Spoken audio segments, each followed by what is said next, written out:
નકલી એને પ્રકરણ અને 73A કાયદાનું પાલન કરવાની માંગ સાથે દાહોદ જિલ્લા કોંગ્રેસ દ્વારા કલેક્ટરને આવેદનપત્ર. દાહોદ જિલ્લા કોંગ્રેસ સમિતિના પ્રમુખ હર્ષદ નીનામાની અધ્યક્ષતામાં દાહોદ જિલ્લા કલેક્ટરને આવેદનપત્ર આપવામાં આવ્યું. આવેદનપત્રમાં નકલી એને પ્રકરણ અને 73A કાયદાનું પાલન કરવાની માંગ કરવામાં આવી. આ અવસર પર પૂર્વ સાંસદ શ્રીમતી ડોક્ટર પ્રભા કિશોર તવેદ, પૂર્વ ધારાસભ્ય ચંદ્રિકાબેન બારિયા, દાહોદ જિલ્લા પંચાયત વિપક્ષના નેતા કિરીટ પટેલ, ગુજરાત કોંગ્રેસ પ્રદેશ મંત્રી રઘુભાઈ મચ્છર, પૂર્વ ધારાસભ્ય ગેંદલભાઈ દામોર, દાહોદ શહેર પ્રમુખ આસિફ અલી સૈયદ અને યુવા નેતા જય સંગાડા ઉપસ્થિત રહ્યા હતા. દાહોદ જિલ્લા કોંગ્રેસ સમિતિ લીગલ સેલ પ્રમુખ વ્રજ શાહ દ્વારા જબરદસ્ત રજૂઆત કરવામાં આવી. આવેદનપત્રમાં મુખ્યત્વે 73A કાયદાનું પાલન કરવાની માંગ કરવામાં આવી છે. જો કાયદો નકલી એને પ્રકરણને રોકવા માટે મહત્વપૂર્ણ છે. આ કાયદાનું પાલન થવાથી નકલી પ્રકરણો સામે કડક કાર્યવાહી થઈ શકે છે અને ન્યાય પ્રાપ્ત થઈ શકે છે. આ અવસર પર દાહોદ જિલ્લા કોંગ્રેસ સમિતિના પ્રમુખ હર્ષદ નીનામાએ જણાવ્યું કે અમે ન્યાય માટે લડીશું અને નકલી પ્રકરણો સામે કડક પગલાં ભરવા માટે આ કાયદાનું પાલન જરૂરી છે. પૂર્વ સાંસદ શ્રીમતી ડોક્ટર પ્રભા કિશોર તવેદે પણ આ મુદ્દે પોતાનો મજબૂત સમર્થન કર્યો હતો. આવેદનપત્ર દ્વારા દાહોદ જિલ્લા કોંગ્રેસ સમિતિએ ન્યાય અને કાયદાનું પાલન સુનિશ્ચિત કરવા માટે પોતાની પ્રતિબદ્ધતા દર્શાવી હતી. અને છેલ્લા ઘણા સમયથી ગુજરાત લેન્ડ રેવન્યુ કોડ છે એની કલમ 73AA એના નિયંત્રણો કેટલાક કારણોસર ગેરકાયદેસર રીતે દૂર કરવામાં આવી રહી છે.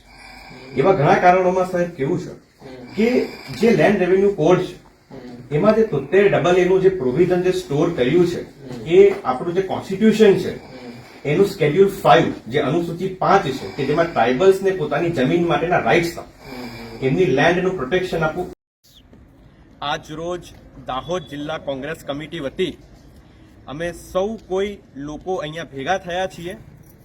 આજ રોજ દાહોદ જિલ્લાના સામાન્ય પ્રજાજનો, કોંગ્રેસના કાર્યકર્તાઓ અને કોંગ્રેસના આગેવાનોએ દાહોદ જિલ્લાના કલેક્ટર સાહેબશ્રીને આવેદન આપ્યું.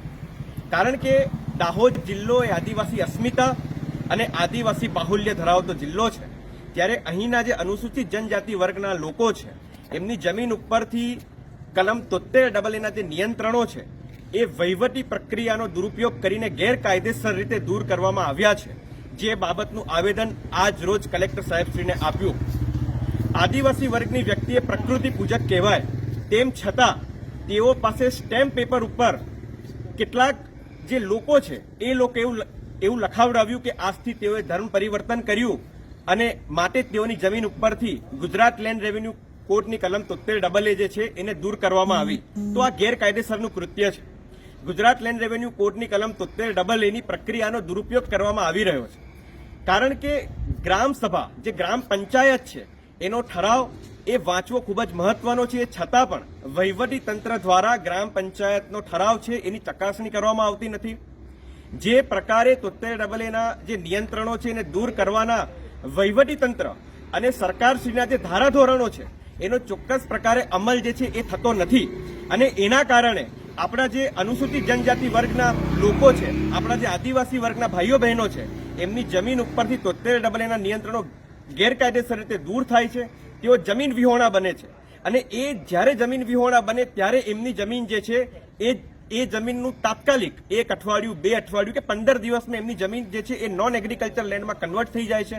એટલે ખેતીની જમીન જે છે એ બિન ખેતીમાં તાત્કાલિક ધોરણે રૂપાંતરિત થઈ જાય છે અને આમ આપણા જે ભાઈઓ બહેનો છે એ જમીન વિહોણા બને છે.